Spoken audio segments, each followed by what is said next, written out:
Iran versus USA and Israel, all of us know about it. Social media भर चुका है इस चीज़ से। जब वॉर स्टार्ट हुआ तो किस तरीके से अटैक्स किए जा रहे थे, उससे पहले हमारा सोशल मीडिया भरा होता। अब भले ही वॉर चल रहा है मिडिल ईस्ट में, पर उसका पूरा इम्पैक्ट इंडिया पे भी आ रहा है। नॉट बिकॉज कि हमारी दोस्ती शायद इन सारी कंट्री से है, बट ऑल्सो बिकॉज यहाँ पर जो क्रूड ऑयल है या फिर एलपीजी है, उसकी सप्लाई में बहुत ज़्यादा इम्पैक्ट आया, जिससे हमारे यहाँ एलपीजी के रेट्स बढ़ गए। असेंशियल कमोडिटीज़ एक्ट के अंतर्गत सरकार ने एक इमरजेंसी भी डिक्लेयर कर दी, और साइमल्टेनियसली कल तो पार्लियामेंट में पीएम मोदी ने यह भी बोल दिया that it can lead to a Covid like situation, और हमें प्रिपेयर्ड रहना चाहिए वैसी ही सिचुएशन के लिए जैसे हमने हैंडल किया था कोविड को। पर यहाँ पर क्योंकि दो कंट्रीज इन्वॉल्व है, इनफैक्ट 3 कंट्रीज इन्वॉल्व है, ईरान, यूएसए एंड इजराइल, तो यहाँ पर मामला आ रहा है इंटरनेशनल लॉज का। कौन से इंटरनेशनल लॉज यहाँ पर इन्वॉल्व हैं या नहीं, right?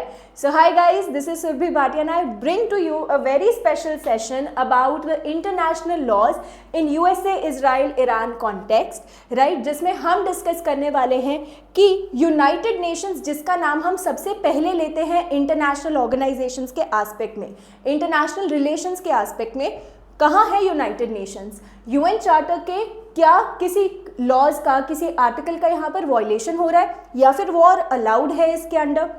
देन एग्जैक्टली ये पूरा मुद्दा ऐसा उठा ही क्यों बार बार यहाँ पर न्यूक्लियर वॉर की बात की जा रही है? क्यों यहाँ बार बार ये धमकी आ रही है कि कुछ न्यूक्लियर लीक्स हो गए हैं या फिर क्या कहते हैं ईरान कुछ न्यूक्लियर मिसाइल्स छोड़ देगा? तो ये सारा कहाँ से हमारा मुद्दा आ रहा है, इसके बारे में डिस्कस करेंगे।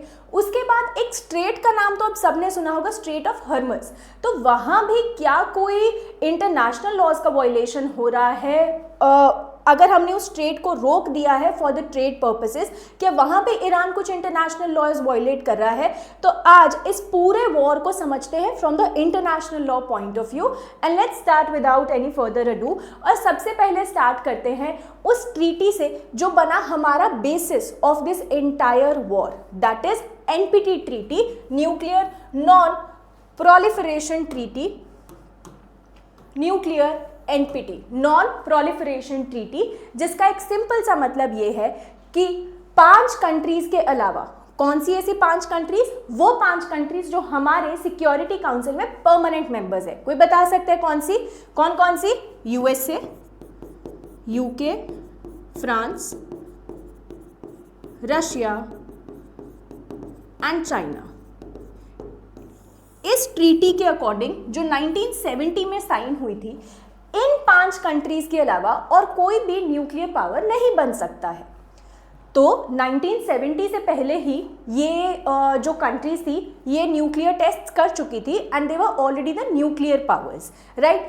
इस ट्रीटी के बाद एक सेग्रीगेशन हुआ in the world, that was जिनके पास न्यूक्लियर पावर थी एंड जिनके पास न्यूक्लियर पावर नहीं थी। Nuclear power haves and have nots, right? अब यहाँ पर ये बोला गया कि न्यूक्लियर पावर नहीं कंसिडर की जा सकती बाय एनी अदर कंट्री, पर यहाँ पर 3 इंपॉर्टेंट चीज़ें कंसिडर करनी होंगी इस ट्रीटी के अंतर्गत। क्या क्या?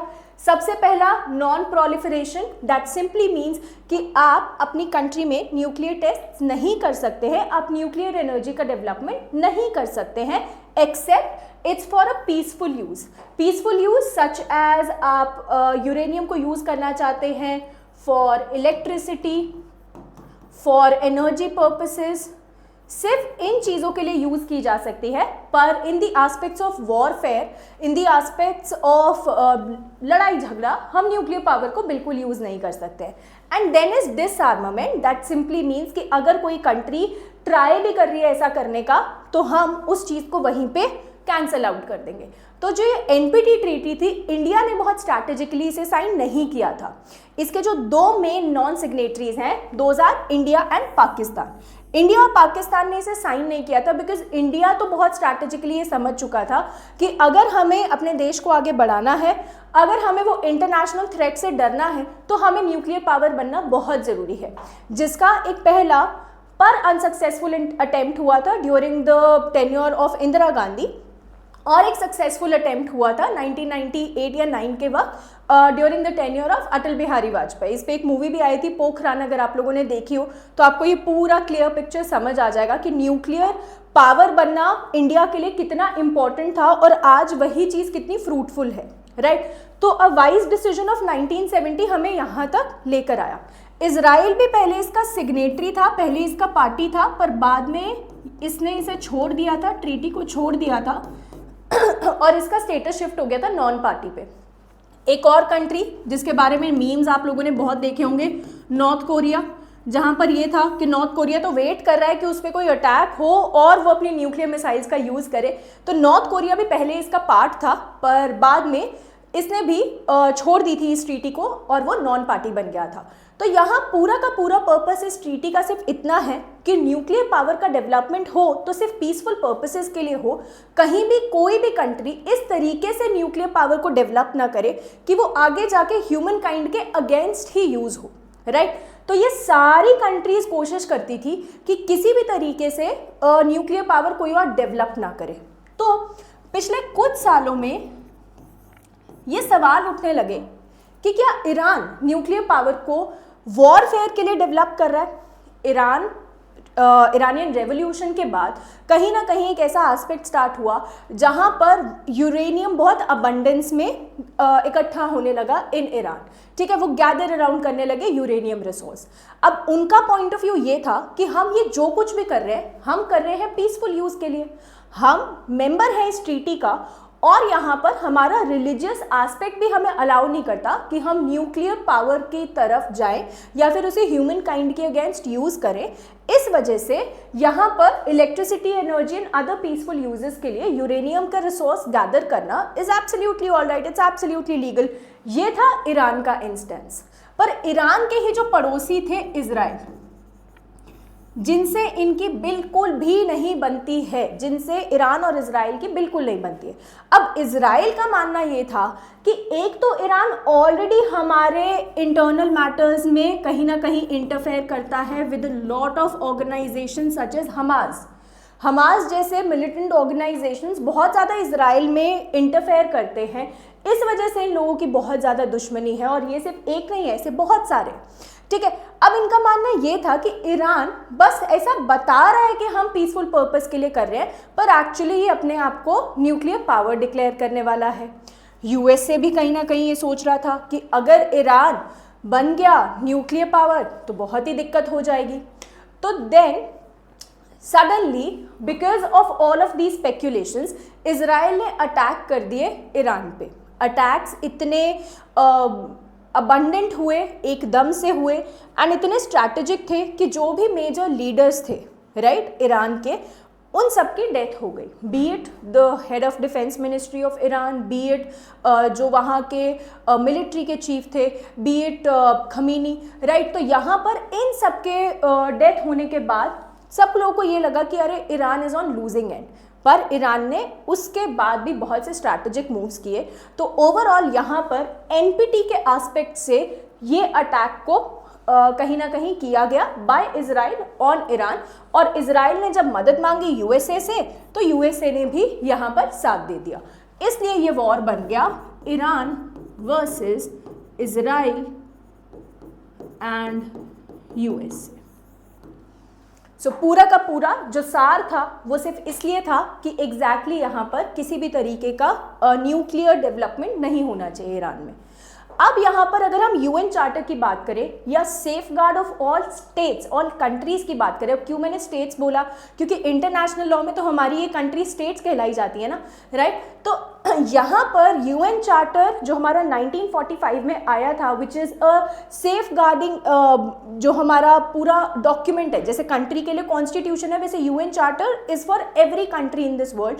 तो उनके लिए यहाँ पर दो इंपॉर्टेंट आर्टिकल्स हैं। आर्टिकल 2 क्लॉज 4 रोकता है सारे मेंबर्स को, सारे स्टेट्स को, कि आप किसी भी तरीके के ऐसे एक्टिविटी में इन्वॉल्व नहीं हो सकते कि आप इंटरफेयर कर रहे हैं या फिर आप अटैक कर रहे हैं एक दूसरी कंट्री को। तो all members shall refrain in their international relations from threat और use of force.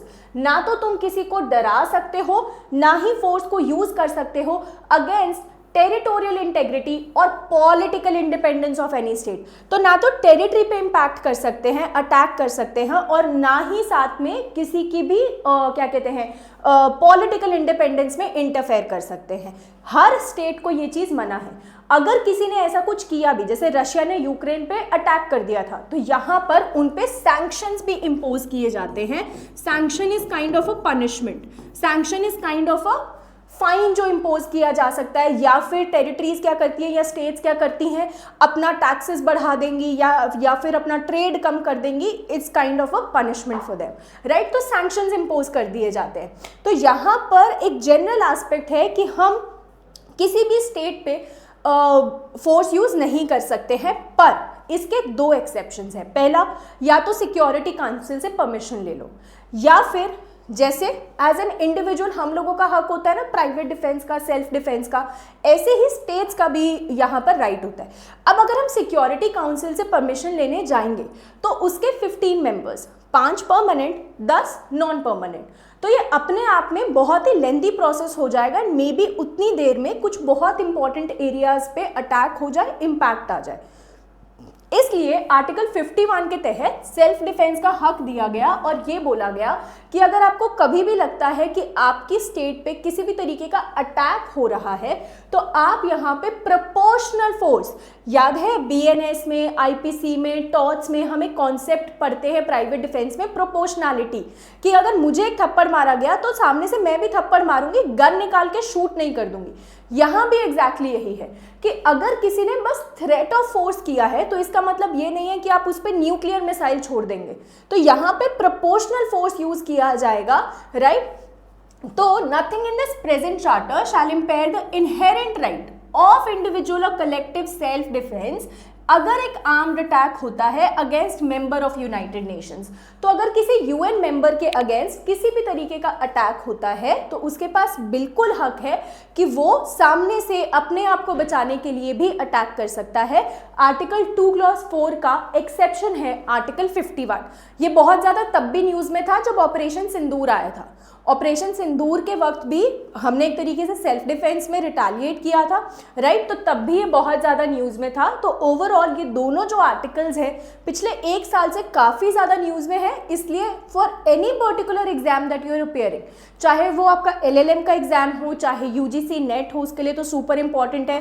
Government law officers जहाँ GK आती है वहाँ बहुत सुपर इंपॉर्टेंट है। तो ऑल इन ऑल ही हो जाएगा बहुत इंपॉर्टेंट। Excuse me.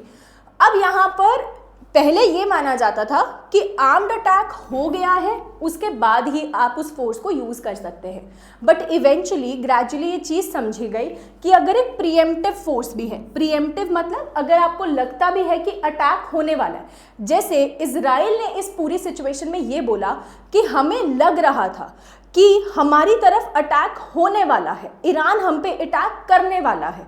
जैसे अगर किसी ने मुझे बस ऐसे धक्का मारने की कोशिश भी की तो उस इमिनेंट थ्रेट में भी मैं प्राइवेट डिफेंस यूज कर सकती हूँ।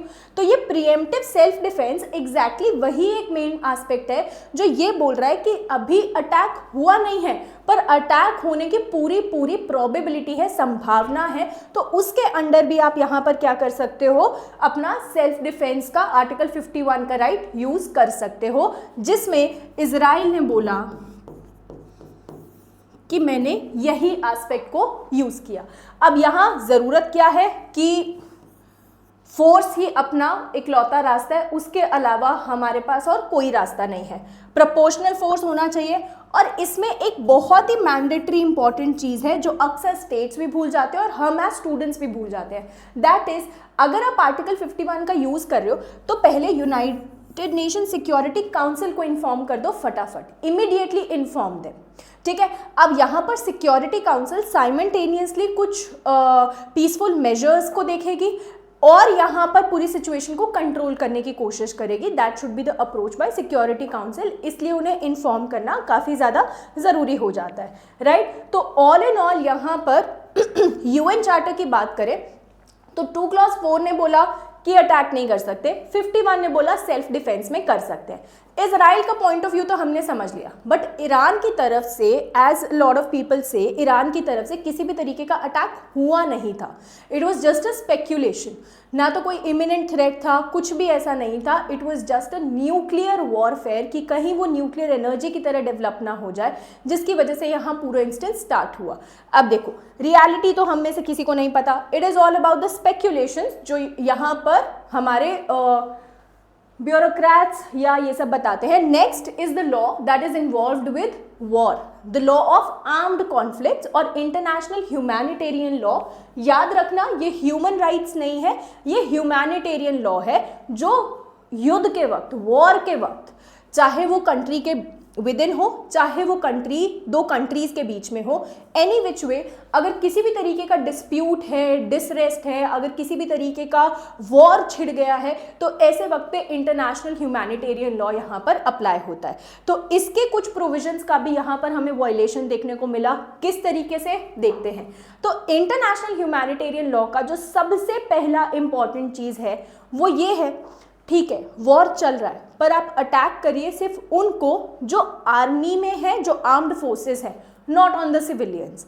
पर आप लोगों ने भी सोशल मीडिया पे ऐसे कुछ एस्पेक्ट्स देखे होंगे जहां पर आपने ये देखा होगा that Iran is attacking not just USA and Israel, but जहां जहां यूएसए के मिलिट्री बेसिस थे वहां भी उसने अटैक किया, B it Kuwait, B it UAE, ठीक है, बी इट सऊदी, बहरीन, जो भी नियर बाय एरियाज ईरान के हैं, जहां जहां यूएसए के मिलिट्री बेसिस हैं, जहां से वो ऑपरेट कर सकते हैं, बिकॉज यूएसए हेल्प कर रहा था इजराइल को, तो उन्होंने यूएसए से बदला लेने के लिए इन सब कंट्रीज पे भी इम्पैक्ट किया। अगेन आपने ऐसे कुछ भी देखे होंगे जहां पर कुछ होटल्स हैं, कुछ रिजॉर्ट्स हैं, उनके आसपास भी अटैक किया गया। तो यहाँ पर इंटरनेशनल ह्यूमैनिटेरियन लॉ का जो पर्पस था वो क्लियरली वायलेट किया गया। सिविलियंस या सिविलियन ऑब्जेक्ट्स पे कभी भी यहाँ पर अटैक नहीं किया जाना चाहिए। It's a war between the armed forces, तो उतना ही रहना चाहिए, पर ये क्लियरली यहाँ पर वायलेट हुआ। मूविंग ऑन, प्रोपोर्शनल होना चाहिए, मतलब जो भी यहाँ पर लॉस हो रहा है सिविलियन लाइफ को, जो भी डैमेज हो रहा है, वो एक्सेसिव नहीं होना चाहिए in relation to direct military advantage. क्या तुम इस पूरी सिचुएशन से जीतना चाहते हो, राइट? ऐसा नहीं होना चाहिए कि हम जीत बस थोड़ा सा रहे और हार हम इतना सारा सिविलियन एस्पेक्ट में गए, इतनी सारी यहाँ पर डेथ्स हो गई, राइट? तो जब पहला भी अटैक हुआ था तो इट इज़ बिलीव्ड कि just through the first attack Iran के almost 200 and 300 civilians died, right? उसके ऑलमोस्ट 60-70% प्रोविंसेस को अटैक किया गया था। ईरान ने रिटेलिएट करने के लिए बाकी कंट्रीज पे अटैक करना स्टार्ट कर दिया, सिविलियंस पे अटैक करना स्टार्ट कर दिया। अगेन अ क्लियर वायलेशन, ठीक है? प्रिकॉशनरी एस्पेक्ट में भी क्लियरली कांस्टेंट केयर करनी चाहिए कि सिविलियंस पे अटैक ना हो, पर एज आई टोल्ड यू कि यहाँ तो अटैक ही हुआ, ठीक है? ह्यूमैनिटी के एस्पेक्ट में मीन्स और मेथड्स अनलिमिटेड नहीं है, prohibited to cause unnecessary suffering. पर यहाँ पर क्या कहते हैं, अगर हम बात करें कि जो स्टेट ऑफ हर्मिस का भी एस्पेक्ट है, राइट? तो उसमें भी अगर आपने यूरोप या ऑस्ट्रेलिया या बाकी कंट्रीज़ के लिए जो भी ट्रेड के एस्पेक्ट्स हैं उन्हें रोक दिया, वो भी तो एक्सट्रीम जा रहा है, अननेसेसरी जा रहा है, ठीक है? अकाउंटेबिलिटी यहाँ पर रहती है, states have an obligation to investigate alleged violations, serious breaches of international humanitarian law constitute war crimes triggering individual criminal responsibility. यहाँ पर जिनेवा कन्वेंशंस के अकॉर्डिंग एक क्रिमिनल रिस्पॉन्सिबिलिटी भी आ सकती है स्टेट्स के ऊपर, but the point is who is going to make them accountable, right? Is Israel accountable? Is USA accountable? Is Iran accountable? And who exactly is going to make them accountable? Because अगर हम United Nations के organisations की बात करें, उनके पास वो authoritative value नहीं है, राइट? फॉर एग्जाम्पल रशिया में जब वॉर हुआ था तो वहाँ पर भी कुछ सैंक्शंस लगे थे, वहाँ पर भी इंटरनेशनल ह्यूमैनिटेरियन लॉ के तहत बहुत से एक क्रिमिनल ऑफेंस भी माना गया था, राइट? पर since it does not have an authority, इसकी वजह से कोई इम्पैक्ट नहीं आया। तो the entire question after this war arises to be that is it just a law? For example हम बोलते हैं ना, law without enforcement it's just a namesake thing, it's just a pen and paper thing, right? तो exactly क्या हमारे international law का भी यही एस्पेक्ट है, राइट? अब हमने सिविलियंस के एस्पेक्ट से समझ लिया, हमने कंट्रीज के एस्पेक्ट से समझ लिया, अब समझते हैं the much awaited situation, that is the situation of straight of Hormuz. Straight of Hormuz is एक ऐसा पैसेज वे है जहां पर जो शायद अभी बहुत लोगों को नहीं पता था, पर इस वक्त इंडिया के ऑलमोस्ट एक गुड पॉपुलेशन को ये पता होगा कि एग्जैक्टली स्ट्रेट ऑफ हॉर्मुज क्या है। क्यों? क्योंकि हमारा 40 to 50% ऑफ जो ऑयल ट्रेड है वो इसी रास्ते से ही होता है। तो ईरान जहां पर इन सारी चीज़ों में हार रहा था, वहां उसकी पार्लियामेंट ने एक स्ट्रैटेजिक मूव की, and that strategic move was straight of Hormuz को क्लोज कर देना फॉर एवरीवन। इनिशियली उसने सबके लिए इसे क्लोज कर दिया। अब स्ट्रेट ऑफ हॉर्मुज देखा जाए तो सराउंडेड है बहुत सारी कंट्री से। आपको यहाँ पे ईरान भी दिख रहा है, राइट? सऊदी अरेबिया भी दिख रहा है, UAE, Oman.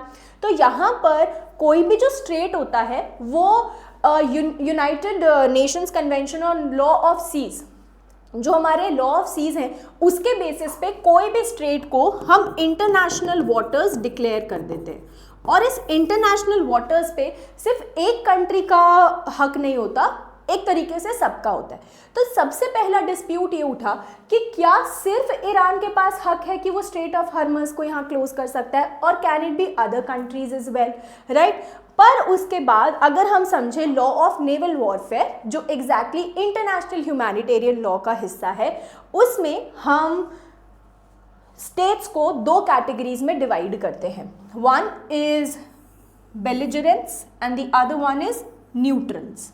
बेलिजरेंट्स are the ones जो इस पूरे वॉर में इन्वॉल्व है। मतलब अगर मैं इस इंस्टेंस की बात करूं तो USA, Israel and Iran. And neutrals की बात करें तो that is rest of the world. अब rest of the world easily क्यों बोला गया? बिकॉज यूएसए ने बहुत मदद मांगी, फ्रांस से मदद मांगी, यूरोपियन यूनियन से मदद मांगी, ऑस्ट्रेलिया से मदद मांगी, पर सबने मदद करने से यहाँ पर मना कर दिया। तो अभी तक वो न्यूट्रल्स की कैटेगरी में आ रहे हैं, ठीक है? तो यहाँ पर हम कंट्रीज को इन दो कैटेगरीज में डिवाइड कर लेते हैं। तो यहाँ ये बोला जाता है कि अगर यहाँ पर सबका कहीं ना कहीं हक है और कोई एक वॉर चल रहा है और अपने आप में ये जो टेरिटरी है, ये जो स्ट्रेट है, ये अपने आप में यहाँ पर युद्ध का मैदान बन चुका है। क्यों? क्योंकि यहाँ से कोई भी अगर पास करना कोशिश करता था, कोई भी वेसल गुजरने की कोशिश करता था, तो उस पर अटैक हो चुका है, राइट? तो हमारा लॉ ये कहता है कि जो भी न्यूट्रल स्टेट्स हैं, जिनका इस वॉर से कोई लेना देना नहीं है, वो डिक्लेयर कर दे कि हम यहाँ पर इनोसेंट है, न्यूट्रल है, इन्वॉल्व नहीं है, हमें जाने दीजिए। अभी आपने कुछ दिन पहले एक न्यूज़ सुनी होगी कि इंडिया के 2 वेसल्स यहाँ से आए हैं। तो यहाँ पर इसी प्रोविजन की वजह से आए हैं। क्यों? क्योंकि इंडिया इस टाइम पे न्यूट्रल है, न्यूट्रल भी है, साथ में एक सॉर्ट ऑफ दोस्ती भी है ईरान से, ठीक है? तो इस वजह से यहाँ से वो आ सकता है। पर जो भी यूएसए के, जो भी इजराइल या उनका सपोर्ट करने वाले और दोस्त होंगे, उनको यहाँ पर अलाउ नहीं किया जाएगा। क्यों? क्योंकि वो फॉल इन करते हैं इनटू द कैटेगरी ऑफ बेलिजरेंस। तो एक सिंपल सा लॉ ऑफ नेवल वॉरफेयर है, उनको अलाउ कर दो जो इन्वॉल्व नहीं है और उनको रोक दो जो इस वॉर में इन्वॉल्व है। सिंपल सा फंडा। और ईरान ने भी एग्जैक्टली यही किया। इसी स्ट्रैटेजिक मूव की वजह से जहां पर ईरान लूजिंग एंड पे था, अभी भी शायद लूजिंग एंड पर ही है, पर उसने स्ट्रैटेजिक इम्पैक्ट के साथ यूएसए को तो हिलाया ही, साथ में पूरी दुनिया को हिला दिया। Because it is not just about India's 40 to 50% of the crude oil जो यहाँ से आता है और LNG जो यहाँ से आता है, इट इज़ ऑल्सो अबाउट कि अगर हम वर्ल्ड वाइड भी बात करें तो every day 20 million barrels of crude oil यहाँ से पास होता है। मतलब वर्ल्ड की एस्पेक्ट में देखें तो 20 to 30% ऑफ वर्ल्ड का पूरा कैपेसिटी सिर्फ यहाँ से फ्लो करता है। This is just for crude oil. अगर हम LNG और सारी बाकी बातें करें तो इट अकाउंट्स टू 40 to 50%, जो अपने आप में एक बड़ा नंबर है। क्यों ये बोला गया कि कोविड लाइक सिचुएशन आ सकती है? बिकॉज दिस पर्टिकुलर एरिया, जितने भी आप लोगों ने ऐसी न्यूज़ भी देखी होंगी कि ईरान ने अटैक कर दिया है कुवैत के जो ऑयल टैंकर्स थे, ठीक है, या फिर जहाँ से पूरा LNG निकलता था, ठीक है, तो इस वजह से एक वर्ल्ड वाइड प्रॉब्लम आ रही है। It is not just a problem for us. For example Sri Lanka ने यहाँ पर वेंसडेज को मैंडेटरी ऑफ कर दिया, जैसे संडेज ऑफ है वहाँ उन्होंने वेंसडेज को भी ऑफ डिक्लेयर कर दिया। क्यों? क्योंकि again it's a world wide problem, ठीक है। तो अभी तक जो देखा जाए स्ट्रेट ऑफ हॉर्मुज से ऐसा कोई वॉयलेशन नहीं हुआ है, ठीक है।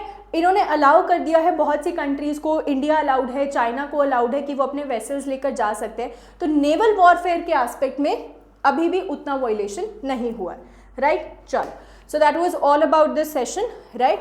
If you wish to be part of the batches, all you need to do is call on 6363286363. Very soon a batch is coming up for LLM, right, and it is full of a lot of enticing aspects. I'll quickly show you, run you through the batch page as well, right. LLM 1 के लिए all you need to do is top rankers की site पे जाना है, online courses में law PG section, CLAT LLM, and this is where you can run through all the features of the batch, right. यहाँ पर आपको बहुत से मॉक्स मिलने वाले हैं। मॉक्स तो देखो हमें मिल जाते हैं, but the USP here is कि आपको मॉक्स के साथ मॉक एनालिसिस भी मिलने वाला है, a live mock analysis which will be taken by the faculties itself, जहाँ पर हम आपको ये बताने वाले हैं कि एग्जैक्टली इस पैसेज में क्या इंपॉर्टेंट था, क्या नहीं, इसे कैसे डील करना चाहिए था, ये सही जवाब क्यों है, ये गलत जवाब क्यों। मेंटरशिप प्रोग्राम रहेगा, यहाँ 1-on-1 मेंटरशिप प्रोग्राम रहेगा फैकल्टीज़ के साथ। आप अपने शेड्यूल के अकॉर्डिंग फैकल्टीज़ का टाइम स्लॉट बुक कर सकते हैं and you can have a conversation in the aspect of कि आपको एग्जैक्टली क्या दिक्कत जा रही है। एवरीडे आपके लाइव क्लासेस रहते हैं, राइट। वो लाइव क्लासेस ऐसा नहीं है कि एक बार क्लास हो गई तो उड़ गई, नहीं, आपकी जो क्लासेस हैं वो आपके पास अवेलेबल भी रहेंगी वीडियो सेक्शन में, ठीक है। यहाँ पर रिकॉर्डेड सेक्शन में भी आपकी यहाँ क्लासेस अवेलेबल रहने वाली है। देखो यहाँ पर ये सारी क्लासेस भी हमारी अवेलेबल रहेंगी। टेस्ट्स वाले में आपको प्रैक्टिस टेस्ट, मॉक टेस्ट के अलावा हर सब्जेक्ट के आपको प्रैक्टिस टेस्ट भी मिलेंगे। एंड लास्टली अगर हम स्टडी मटेरियल में जाएं तो आपको यहाँ पर PYQs एंड केस लॉज की समरीज, केस लॉज के डिस्कशंस, जैसे अभी हमने डिस्कशन किया ऐसे हम जितने इंपॉर्टेंट केस लॉज हैं इस महीने के, पिछले साल के, पिछले से पिछले साल के, anything that can be important, इन सारी चीज़ों में हम डिस्कशन करते हैं, right. So that was all about this session. और एक चीज़ तो मैं भूल ही गई थी, क्योंकि हम YT से जा रहे हैं, YouTube से जा रहे हैं, तो आप यूज़ कर सकते हैं LEAC YT का coupon and you can get a 10% off exclusively on the batch price, ठीक है। All you need to do is call on 6363286363। इस पर आप कॉल कीजिए और आपको सारी डिटेल्स प्रॉपरली मिल जाएंगी, right. So this was all about this session guys. I hope you guys enjoyed it. आपको और भी कोई क्वेरी है या आप कोई एक पॉइंट ऐड ऑन करना चाहते हो तो you can absolutely write it in the comment box and will surely get back to you. Thank you so much and see you super soon.